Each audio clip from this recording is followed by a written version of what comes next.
All right, I just got done giving it a bath.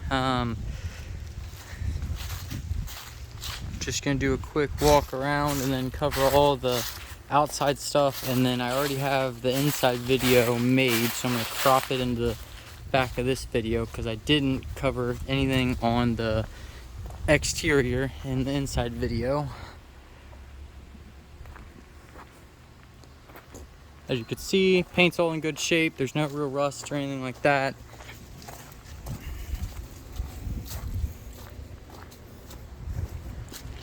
Kind of get an angle, put it a little closer to the fence. No real rust or anything crazy. There's actually no rust on it at all underneath the bus.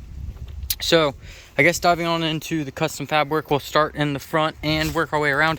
So first off and foremost, as you can see, grill is aftermarket. All of these lights right here, the smoked ones, them are all aftermarket. Has a aftermarket transmission cooler right there. Has a brand new radiator. As you can see, it's super clean. We did that when I did the engine swap. Also did a bigger power steering pump oil cooler, so that's there as well. So you have a transmission cooler and a power steering pump oil cooler. Custom LED light bars. I have them all hooked up onto a single switch, that way they all turn on. I mostly use them, as you can see, they're facing both outways. I mostly use them for off-road use or like cruising down back roads. Now on to the custom stuff. So first off and foremost, as you can see right here, this basically the whole entire front doghouse, because I wanted to 4x4 swap it. Buses never came 4x4, so what we had to do is we had to take 1/4 inch steel plate and we had to make our own doghouse up front, which then holds your, and you could see how thick that is, which then holds towing plates on this side and on this side. It also holds down this bracket. As you can see, the steel plate goes all the way across to the other one. That's what holds down the sway bar link, because obviously you want to have sway bars so it rides really good. And then as you can see, secondary steel plate on top of the main one, which holds down the leaf springs on both sides. So there was about, I'd say about 25 hours of custom work just on that little section right there to build the whole doghouse and make it all fit like it's OEM.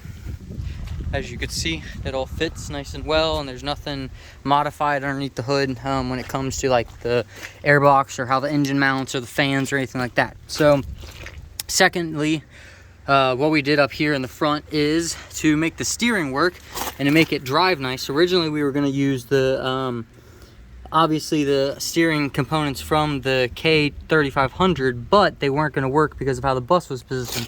So what I had to do is I had to build this custom bracket right here that goes all the way across, that basically connects your steering arms down there, so you have a single pin steering arm. And then also had to make a custom mount for the steering shock right there, which helps out with steering. This thing drives down the road absolutely perfect. It drives, I would say, if I'm comparing it to anything, I have an Audi right there. It drives just like my Audi. Drives like a minivan, very easy to drive, very easy to steer. As you can see, here's some more side angle view of all the 4x4 conversion and the diff. All brand new brake lines all the way through, lines and including all the rubbers, and including the brake pads up front and the brake rotors. And before I kind of turn, it does have locking diffs. It is an 8-lug setup. Come back over this side. Locking hub, brand new brakes, and they're a little rusty because that's obviously I've been working on it and been camping in it and using it this year. So moving on to some other stuff. Obviously brake lines are new, differential and everything looks super good. Sway bar link bushings are new as of like a year ago. And then as you can see, we had to make, because of there's the original mounts for the upper control arm on how the bus used to sit, so we had to basically custom fab our own mount for the shock on both sides. And then moving on to, if I get my phone back there, rear shackle. As you can see, we had to make a plate that wraps all the way around the frame, which then holds the rear leaf spring shackle in place on both sides. And then you can see the drive shaft angle. It's super good. It's not like overstressing the transfer case or anything crazy. There's the oil pan. Most of you, if you are looking into these buses, you'll know that they are dirty as anything. I actually had this motor rebuilt. I'm not sure if I can get in. So as you can see, I got all new header bolts, as well as, it's kind of dark. Let me open up the hood. Got some light in there.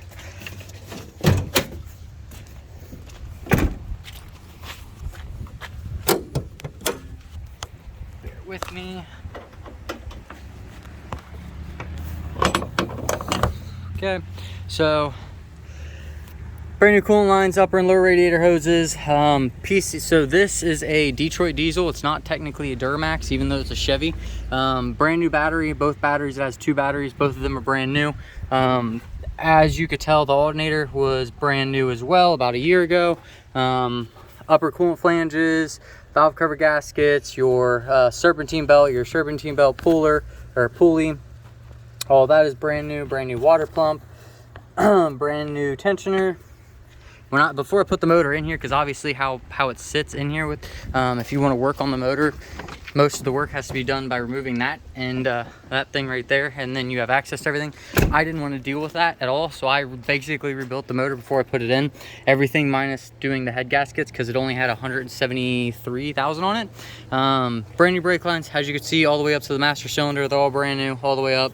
Now, back to the motor. So, modifications on the motor, really hard to see except this one. PCM which is what controls the injectors, has been moved up here, basically bulletproofing this motor. And then secondly, the vacuum pump has been removed and it has a quick spool turbo wastegate on it. That way you don't have to, them are the two most things that fail on these, is the vacuum pump and then the PCM, because the PCM originally the injector module originally sat in between all of this right on top of the motor, and it overheated. So basically, if you get the relocation kit, which I did, and obviously it's down there now, you don't have that issue.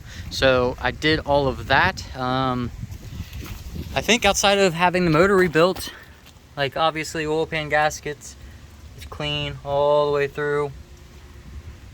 Brand new power steering pump as well.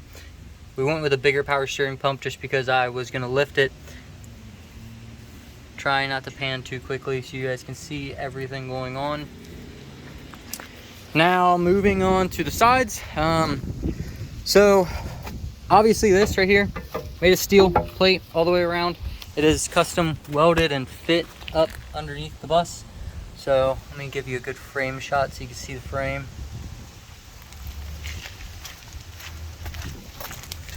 Now, moving on to more custom stuff. Originally, because this is a short bus, it only had a 35-gallon fuel tank, I believe it was. I drive this thing cross country. I did not want to stop every freaking 100 miles to refill the thing. So what I ended up doing is I found a large international Continental bus, which had the 50-gallon fuel tank on it. And as you could see, I built a 50-gallon fuel tank mount underneath here. Now let me climb underneath here. These chains right here, this is not supporting the gas tank. That is actually just supporting the splash shield, just because of this being 4x4. It still has original straps, fuel tank straps, which I actually just had replaced. Now, fitting this gas tank, it was a pain in the butt, because I'll show you when I flip to the other side, because it's hard to see on this side. There's your one single block to lift the rear end to make the rear end fit underneath here. As you can see, we had to relocate the shocks and build custom mounts for the shocks. We also had to build plates to fit the rear leaf springs, because the rear leaf springs are obviously 4x4. Rear differential, as you can see, it's clean. The differentials, both front and rear, were completely gone through before I put them up underneath here. It has a water tank. It's never been used, never been opened. Like, it's still got all of its plastic pieces in it. All I did was build mounts for it. Brand new secondary battery. It's only hooked up to a tender because I obviously am working inside of the bus, so it uses bus power.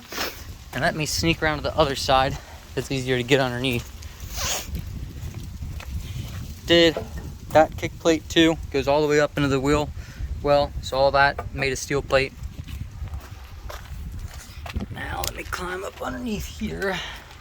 All right, on to the fun stuff. So as you know, differential was rebuilt before it was put in. It's got sand and dirt on it, as you could tell, but it's not leaking, not dripping, nothing. All brand new seals, all brand new gears. all brand new bearings. Same with the transmission.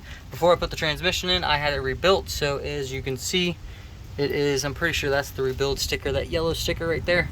It's hard to see with the exhaust in the way. So back to some customization stuff. So as you can see, I had to, do I got a good angle? Yeah, I do. I had to reinforce the rear drive spindles, so basically it was sturdy when driving. So on top of doing all the custom mounting for the actual leaf springs, we built this mount that shoots all the way across. It kind of holds both sides, pinches them together and gives it more stability. And as you can see, there's the oil pan, super clean. There's the transmission, super clean. Transmission and all the rebuild stuff was done in July. At the end of July, I put this whole thing all back together. So it's basically that old. Moving further back, as you can see, I got a custom exhaust going all the way back. So more custom fab stuff to make the differential fit and make it sturdy. Obviously, I had to build a differential mount. Same with a, as you can see, it's got the original motor mounts. It uses the K3500 motor mounts. But as you can see, the mount goes all the way across, and then is not only U-bolted, but it is mounted to the actual frame itself. Got some mud daubers. Actually bolted to the frame itself, so this whole bracket was custom built. And as you can see, the welds are super good and super stout on it. Brand new U-joints. And then back on the fuel plant tank, you see, to make the 50-gallon fuel tank fit, I had to make custom mounts. So that's a custom mount. Go back over here. That's a custom mount as well. So it's all steel. And then moving on to the rear, as you could see, had to make some custom mounts for the shocks to kind of fit. And then obviously you had to reinforce your rear leaf spring shackle, just for stability reasons, obviously. Let me climb back out of this thing. Oi. What else am I missing? So, got the exhaust 4-inch all the way back from the turbo. So, back to the hitch. Hitch had a custom mount towing brackets just in case I was 4x4ing and had to tow something out. So, you got one here and then one on the other side. And then also, I had to make this hitch because they don't make hitches for short buses, come to find out. So I took a Curt 11 or 15K rated hitch and basically extended it by the frame, as you can see, using 1/2-inch steel. So it's super bulky, probably can out tow what it's rated for now. So all that's custom to this bus. As you can see, we have the custom mounts for the shocks in the rear, because obviously you want to have four shocks. Don't mind the differential being a little wet. I just washed it, as you can see, with all the soap on the ground. Black tank, it was just sitting up here. I just basically welded up these frame mounts. It's never been used, never had anything in it, so it's just basically ready to be moved or put however you want it, or ran however you want it. Hitch lighting and hitch, the 7-way plug does work. It's good to go, no issues there. It has 360 cameras, so you got a camera there for backup, got a camera there for passenger side, you got a camera there for driver side, and then you have another camera up on top right there, that guy, for your front. It just makes, driving this thing really easy, because the camera sits right there. So it just makes driving it really, really easy. Let me fire this thing up for you guys. All of this was dyno matted underneath here, which is sound deafening stuff. So basically, and don't mind all my tools, this isn't from working on the bus. This was actually because I'm using the bus as a mobile mechanic rig. So I took the cluster out of the truck. I swapped all the drivetrain out of, because I figured, the bus had 300,000 miles and the drivetrain only had 172,661. So that's what it has still. Fires right up.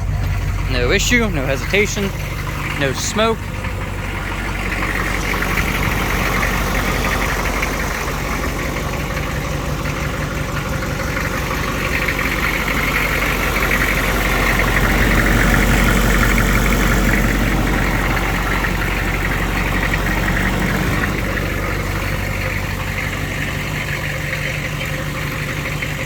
when you're in the bus, it's obviously pretty silent in the bus with it running, which was a really good thing. And as you could see with the steering, it's one finger turn steering. It's not like heavy or hard to turn at all. So you could pretty much drive this thing with a single finger, especially when you're cruising down the road. Obviously I'm stopped right now. So that is basically the outside and all the custom stuff done to the outside.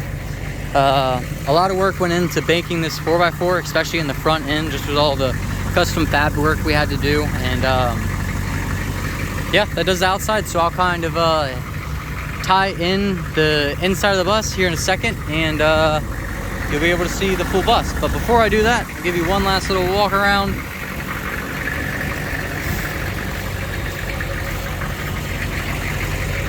Also, LED lights, switch right there. Cameras, they plug into that. Takes like 2 seconds, 3 seconds to turn on. So you got all 4 sides, which is really nice when you're driving.